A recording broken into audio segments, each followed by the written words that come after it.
Good evening. This is Rashad Mitchell come to you live from a YouTube channel as I continue my part series, The Week That Was, College Football History and Review, the 1955 college football season. Now I'm in week number 8. We talk about November the 5th, 1955. This is now heading to November, so I'm getting close to the end of this season of 1955. So I'm going to start on November the 4th, 1955. Before I get into the games that were played on November 5th, 1955, let's look at the games. The game that was played on November 4th, the day before, and that was on a Friday, where Miami beat Boston College 14-7. As Miami evened its record with stout first half, in which it gained 14-0 lead.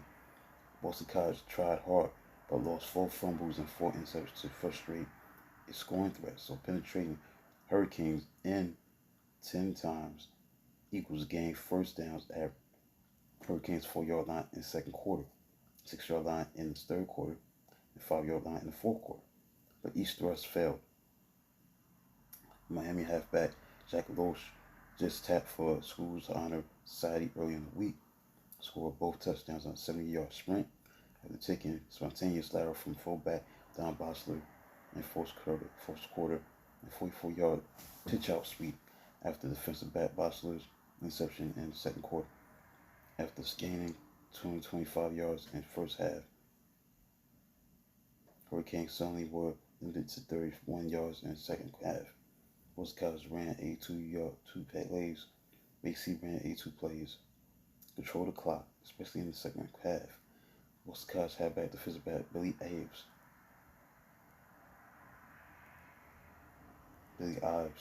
hit Loesch hard, and the fumble was recovered by the Eagles fullback linebacker Larry Prunty at Miami's 18-yard line. Miami's 18-yard line with less than 6 minutes to play. So quarterback Billy Dowling then hit halfback Eddie De Silva, 14-yard touchdown pass to trim it to 14-7. So inside the 2 minutes, the Eagles moved to Miami 46-yard line, where Dowling made long heave. Halfback Tommy Reese, defensive back Loesch and Reese each had hands on ball, but as they fell at 3-yard line, Loesch ripped it away for his second interception.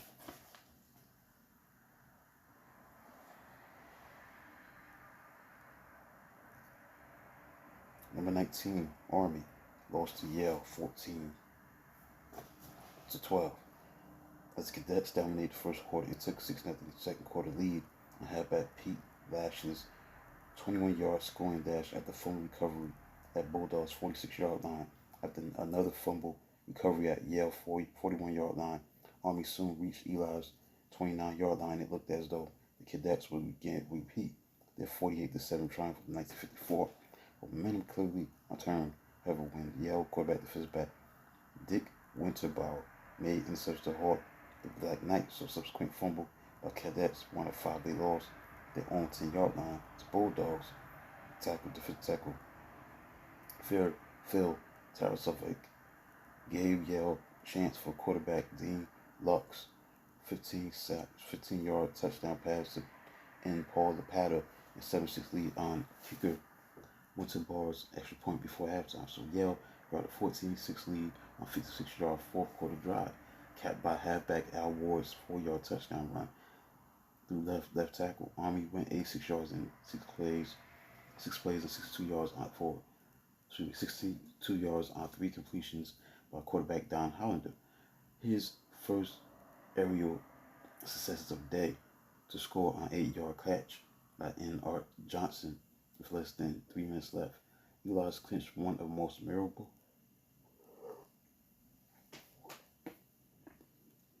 upsets of 1950s by keeping ball away from Army until very last 25 seconds. Number 6 Notre Dame blew out Pennsylvania 46-14 as the unknown Pennsylvania sophomore halfback Frank Reap making his first start caught opening kickoff 8 yards deep in end zone. Maisley Reap dashed out and picked up key blocks from halfback Charlie McKinney, guard Bob Hickelberger and fullback Stan Chapman to break into clear for 108 yards, 100 yards, and official collegiate stats kickoff a touchdown return against exalted number 6 Notre Dame, who was favored by 40 points. So after several minutes of disorganization, Irish eventually went 80 yards to tie it at 7-7, but lost fumble in second quarter at own 12-yard line to Quakers and defensive end Bob Barber.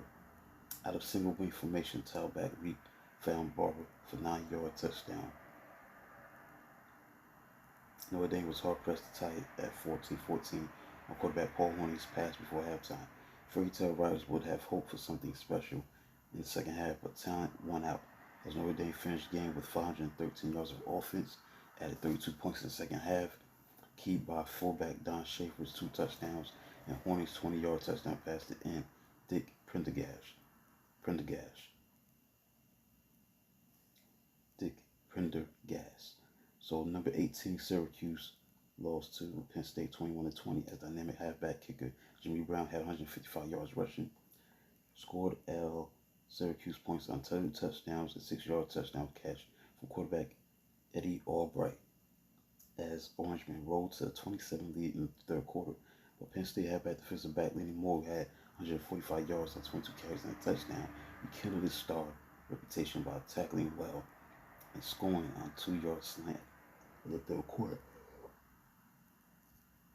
Up to now, deficit to 20-14, so Syracuse marched from the receipt of ensuing kickoff to Lions' 9-yard line. But Orange quarterback Albright suffered in his own interception. A quarterback defensive back Mel Plum Moore carried for 22 and 13-yard gains on winning 8-yard march, which was sealed by quarterback kicker Plum's 1-yard sneak and clutch conversion kick. And Baltimore number 9 Navy resulted in a tie against Duke 7-7. As number 9 ended up in the tie with Duke 7-7, and Baltimore attempting respective rebounds from trying defeats Navy and Duke ended up with time result. The Middies outgained the Devils 330 yards to 199 yards, but had loads to show for it. Navy went 84 yards in 16 plays in the third quarter for a touchdown on quarterback George Welsh's 13-yard pass to end Ron Beagle. Later, Welsh lost gamble by trying to scoop the bouncing punt, capitalized on his fumble, and Duke went 35 yards to fullback Bryant Aldridge's 1-yard touchdown run. But each team missed fourth quarter field goal try. So Duke quarterback Sonny Jurgensen was blanketed in his aerial attempts, missing all 6 passes. Number 8, Georgia Tech was in a draw, a tie against Tennessee 7-7, which was the end result. Meeting of coaching proteges of General Robert Neyland produced predictable low-scoring result as Tennessee began to rev up under first-year coach Bowden Wyatt took opening kickoff, went 58 yards in 8 plays to fullback Tommy Bronson's 2-yard diving touchdown. Workhorse Volunteers tailback Johnny Majors logged pigskin on 6 plays of scoring trip, including 18-yard dash on game's opening snap. For much of homecoming day, Tennessee went into defensive shell, punting frequently on third down, as Neyland would have approved. Yellow Jackets threatened twice in second quarter, but were turned back by interceptions by Volunteers center linebacker Bobby Howe, 11-yard sack and a 4th down end zone pass batted down by center linebacker Lamar Leachman. Georgia Tech, the quarterback defensive back Wade Mitchell, were superb as safety, including vital diving 4th quarter interception that stopped the Volunteers' drive. Mitchell led 55-yard 4th quarter drive that overcame 15-yard holding penalty with 17-yard catch by end Tommy Rose, and ended with Mitchell's 2-yard bullet touchdown pass to end Don Ellis on 4th down. The deadlock all but ruined Jackets' chance to catch SEC leader Ole Miss. Florida beat Georgia 19-13 in Jacksonville as favorite Gators were stunned by sometime starter halfback Wendell Charlton of Georgia, who dashed 12-30 yards last run. He registered touchdowns in the first quarter, the 7-0 lead for Bulldogs. So Georgia shrugged off bad field position from accurate punts of Florida halfback punter Don Chandler, started another long drive in the second quarter. Bulldogs quarterback Jimmy Harper contributed runs of 11, 8 yards so that fullback Bobby Garrard could slam over right side for 5-yard touchdown.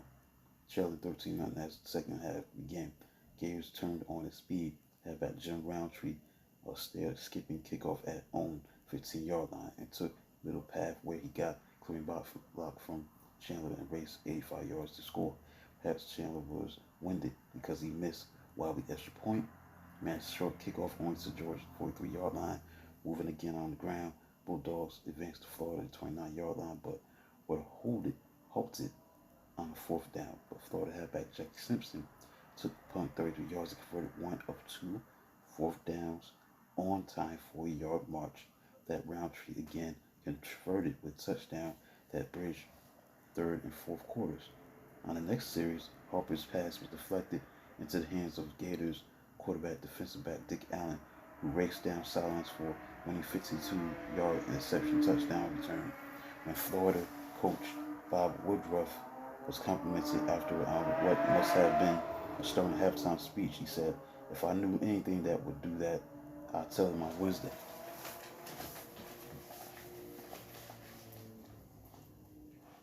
Number 14, Auburn beat number 20, Mississippi State by a score of 27-26. After 6 wins in a row, Mississippi State permitted the devastating play while future governor of Alabama missed his chance to win on 2 botched conversion kicks. Auburn halfback defensive back Fob James, future politician, went 75 yards down the sideline for the interception in the third quarter for the touchdown and a 13-12 lead that Tigers would not lose. Auburn quarterback Howell Tubbs quickly made it 20-12 with a 56-yard bomb to end Jerry Elliott. Maroons bounced back to within 20-19 on halfback kicker Jim Harney's short touchdown plunge and kick. Tigers clinched it early in the fourth quarter as halfback Bobby Hop circled in for 30 yards and fullback Joe Childress crashed 3 yards for the touchdown. Bulldogs and Ron Bennett corralled his second touchdown pass in closing moments, but Harney's missed kick left them point down. "He played our best ball game of the season," said Mississippi State's coach Darrell Royal as his Chargers surprised with 12 of 21 for 192 yards passing and outgained Auburn by 359 yards to 316 yards margin. Upset took place between Michigan and Illinois as Illinois beat number 3 Michigan by a score of 25-6. Gathering doubts about number 3 Michigan suddenly crystallized as Fighting Illini outgained Wolverines 461 yards to 190 yards after 6-6 halftime tie and rib injury suffered by halfback Harry Jefferson. Illinois dusted off loose used sophomore halfback Bobby Mitchell, who bolted 54 yards in the third quarter to set up go-ahead touchdown that came on 24-yard fake field goal pass from quarterback Holder M. Lindbeck to halfback Abe Woodson. In fourth quarter, Mitchell stormed dead 64 yards for touchdowns as he emerged as new Illini rushing star with 173 yards rushing on 10 carries and a touchdown. Michigan outplayed and outgained throughout. Briefly made it tense late in the second quarter. Then Beck's handoff was bobbled. Wolverines fullback linebacker Lou Baldacchi recovered at Illinois 17-yard line. Line up quickly. Michigan went fleet halfback Tony Branoff spurting through disorganized Illinois line for touchdown. Over recent 10 years, Illinois had inflicted 6 of Michigan's 13 Big Ten defeats, with only Ohio State and Northwestern with as many as 2 wins over the Maize and Blue. So that concludes the look at the week that was, that games that were played during the week of November 5th, 1955. Now here's the AP poll that came out on November 7th, 1955. Oklahoma was number 1. Number 2 was Maryland. Number 3, Michigan State. Number 4, UCLA. Number 5, Notre Dame. Number 6, West Virginia. Number 7, Michigan. Number 8, Texas Christian. Number 9, Texas A&M. And number 10, Ohio State. The rest of the top 20 rounded out as Georgia at number 11. Number 12, Auburn. Navy at number 13. 14, Mississippi. Number 15, Miami of Ohio. 16, Illinois. Number 17, Pittsburgh. There was a tie for the 18th spot between Duke and Mississippi State, and a tie for the 20th spot between Iowa and Miami. So I concludes a look at the week that was, the games that were played on November the 4th as well as November 5th as a whole. This is week 8 that includes a recap of the games that were played November 4th and November 5th of 1955. So I'm getting close to the end, so I'll do a video tomorrow dealing with this series on looking at week 9 of the games that were played on November 12th. So subscribe to the channel, like, comment, do what you can to support. Like, comment, subscribe this channel, and deeply appreciate it. So until then, talk to you tomorrow.